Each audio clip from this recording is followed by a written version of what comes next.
Hey guys, ChrisFix here, and in this video I'm going to show you how I got the drift car, what drift car I got, and this is the official start to the drift car build. So what car did I get? Well, you didn't think I'd show you right away, did you? Before I go reveal it, go comment and let me know what you think it is. Now, no cheating and looking ahead. Also, I'm going to be making a really awesome announcement at the end of this video, so stay tuned for that. And there's just so many exciting things happening here at the ChrisFix channel. Let's get started. As many of you know from the drift car introduction video, I asked you guys to vote on your top 3 drift cars that you want to see me build. So you chose RX-7, Mustang, or BMW. And thanks for being so involved because this poll had an epic turnout. So since then, I've been listening to you guys and I've been looking at my local auto shopper, on Craigslist, and even in the newspaper with no luck at all. Everything around here is just way too expensive, or when I went to go see the car, it had major problems, like this BMW with a head gasket leak. And yes, this was a head gasket leak. When checking the dipstick, I saw coolant in the oil. Now, a bunch of you guys commented great ideas and suggestions like getting a salvage car, since it is a drift car, and it doesn't have to be perfect. That way, a salvage car is way cheaper. So I ran with that idea and I started searching online for salvage cars. And they were really cheap. But since I wasn't a dealer, I couldn't get to the auctions. So I actually found a site that lets you bid on dealer auctions, and then they go out and bid on those live auctions for you. It's almost like eBay for salvage cars. And there are a ton of really cool cars on here. For example, we have this Maserati Spider. It only has 20,000 miles and had flood damage. And with only a few days away, the current bid was $5,000. That would be a cool drift car. Not only would that be a cool drift car, but that would be a cool car just to own. And then I started getting really distracted and I found a Mercedes-Benz G Wagon. I always like these SUVs. And this one just had some minor dents and scratches, and the current bid was at $1,000. And I'm telling you, I got distracted. I started looking at Teslas. How about an electric drift car? How cool would that be? I don't think anybody's doing that yet. This Tesla has 2,000 miles and it has rear end damage, but the rear end on drift cars are usually messed up anyway. I'm sensing future videos potentially, and I'll leave a link in the description to this website because you guys are going to have a blast just looking at all the different cars on there. I'm sure checking out all these salvage cars and thinking about how you could fix them up is going to get you going. But anyway, let's get back on track. So the car that Dash Hub actually found for me, they emailed me asking why I was on the site, and I said, hey, I'm looking for a drift car. Here's what my subscribers said. And they found me this car right here, 120,000 miles. It's a manual transmission car. It's got plenty of torque and it's really cheap. Not only that, this car isn't a salvage car, it's a charity car. So it was donated. So the winning bid, that money goes to a veterans charity. How awesome is that? But I've never done anything like this ever. I've never bought a car on eBay, on the internet, anything. I always see it in person. But I had a good feeling about this. Not really sure if the car runs or not, but hey, that's why I fix things. And hey, we could get it for a really good price. And guess what? I won the bid, and that's how I got the drift car that you guys picked. Now this car is going to get delivered to me in about a week or so, and we'll see how I did for my first online car buying experience. I should also mention, if you don't follow me on social media such as Instagram or Facebook, make sure you find me on Instagram or Facebook because I give a bunch of updates on here. I asked you guys what car you thought it was going to be. Let's see. Miata, Miata, Miata. Yep, I think you guys think it might be a Miata, but let's find out. And then a week later, here it is. I need to get this car off this truck and in front of my house. It's getting rolled and not started because apparently it doesn't run. I was told it might just be a dead battery, so we'll see. And this is the moment of truth. This is the reveal right here. What's the ChrisFix drift car gonna be?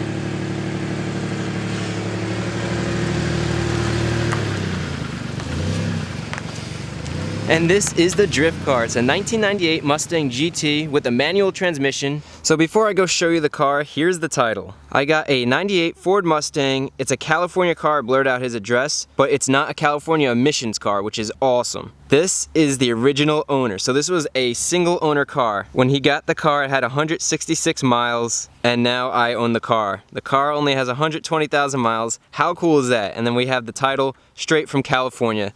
This is awesome. Now this is an auction car, so the car comes with no warranty. It's as is. That's one of the biggest risks at buying at an auction. You can see here we have the vehicle bid price and auction fees. So I got the car for $1,150 and then a $328 auction fee for a total price of less than $1,500. We'll just call it $1,500. So $1,500 for this 98 Mustang. Let's go check it out. And this is the first time I ever got a car online, so let's see if it paid off. So taking a look at the interior actually looks like it's in really good shape. Besides being a little bit dirty, I mean, everything looks really good. And there's a little tear right here, which doesn't matter because we're gonna get racing seats. The carpet and everything is exceptional. Wow, this thing is really clean. That is surprising. And then the back seats are really clean. Probably rip those out. Let's take a look inside. Good old Ford Mustang interior from 1998. Not bad. Doesn't really matter because I feel like I'm gonna gut the interior. It's a manual, 5-speed transmission. I wonder if it has the owner's manual. Good, we have an owner's manual. That's helpful. The interior is apart on this side. Wonder what we have in here. Nothing in here. Let's pop the trunk. Check out the trunk. Yeah, this thing is dead battery, so that might not work actually. I mean, if we're not turning it into a drift car, this seems pretty good if we could get it running. Got cassette, CD, air conditioning. I don't know if the air conditioning works. The steering wheel's a little bit, old. But everything besides the driver's seat and the steering wheel looks really nice. The headliner's nice. Back seats are nice. The dashboard's nice. Let's go pop the hood. See what's inside this baby. Sheesh, this car is also dirty. Check this out, there's a footprint. There's a couple of footprints on the hood of the car. Needs a good cleaning. There you go, there's a video. You guys wanna know how to clean your car properly. See where this latch is on the Mustang. Gotta learn a new car over again. All right, now this motor is dirty, but you guys been asking for how to clean a motor. This is the perfect opportunity. A nice V8 engine, 4.6 liter, tons of torque, which is perfect for drifting, get those rear tires loose. We all know that Mustangs could get their rear tires nice and loose. You wanna know what the best thing about this car is? Because it's a California car, there is no rust. Like, look at this. On a Jersey car in the Northeast, any of these cars up here are gonna be completely rusty. And just from being here for a few days, the brake rotor is all rusty. But check out these calipers. No rust at all on the calipers. Even if we look at the little screws that hold on the body panels, these things always rust. There's no rust on them. The undercarriage looks perfect. No rust, no damage, no frame damage. You got the dual exhaust, and we know that Mustangs sound great, so this thing's gonna get an exhaust system and just sound amazing.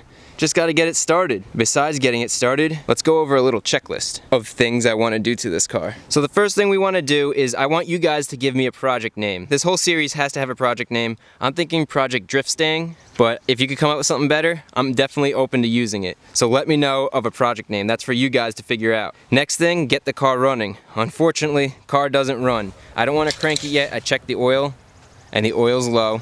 So I want to add oil before I mess around with any of that. Then once I get the car running, got to get it insured and registered. Then I'm going to show you guys how to clean a car properly. Let's get this thing looking awesome. And then I need a practice driving stick. I've only driven stick on one car before. Everything I've ever driven has been automatic. So it's time to get a lot of experience driving stick and become good at that. Then I want to do stuff like get a baseline dyno so we can see how much horsepower it's going to make. Get a baseline weight so we can see how heavy the car is and see how we could reduce that weight. I want to learn how to drift. I know a couple of really awesome drifters like Chris Forsberg who might be open to the idea of teaching me how to drift. We'll see about that. That could be a really cool episode. Then I want to see, maybe get some sponsors. I don't know, what do you guys think? Should I try to get some sponsors for this car? After that, we'll do some bolt-ons like an intake, maybe an exhaust. I want to gut the interior. I want to get a roll cage, racing seats, and a harness. A video on a big brake kit is something that you guys have been asking for, that this might be a good opportunity. A hydraulic e-brake, super important for drifting. Should we turbocharge it or supercharge it? That is a big step into adding power. Might be something good for this car. Should we vinyl wrap the car? Do some crazy vinyl wrap, something that looks cool. Do I want to add some bolt-ons like cams? Also, ideas from you guys. I want to hear ideas from you guys. That's the whole point of this build, to get you involved as much as possible. What do you want to see? And just let me make this clear, because I know not everybody likes drifting, and I get it. But the great thing about this project, it's just a bunch of fixes and customization. Adding a supercharger for a drift car, or for a regular car, or for a race car, it's all the same. Same thing with the roll cage, same thing with racing seats, same thing with pretty much all these mods. So even if you're not into drifting, guess what? These episodes are going to be a lot of fun and informative anyway. I just wanted to point that out. So just wait till you see what I have to show you guys. This is going to be awesome. I have a cool surprise for my fans. We are having a ChrisFix car meet right here in this parking lot. AutoZone was nice enough to let me use their parking lot. How cool is this? Look at that. That's my car right there. There are gonna be door prizes, there's gonna be product demonstrations, the local radio station's coming out, and this is your chance to come out and meet me and just hang out and have a good time. So I'm crazy excited about this. That is so awesome. I mean, look at that poster. It's in front of the whole building. That's so cool. But you know what time it is? Time to go get car parts. All right, my hands are full of parts to get the Mustang running in the next episode. I'm the type of person, it's one trip or no trip. And there we go. And this is exactly why you don't go to a parts store alone, because then you end up buying way too much stuff. So there we go, start of the drift project. I need you guys to comment some ideas. Project name, for example. Let me know what a good name is. Plus, we are having a car meet in this very parking lot. This is gonna be a lot of fun, tons of prizes, just a good time, music and everything. So come on out, there'll be a link in the description to sign up to the ChrisFix meet. And there we go, it's the start of a series. I'm excited, I hope you guys are excited. Now let me go get started filming so I can get the car ready for the meet and start drifting.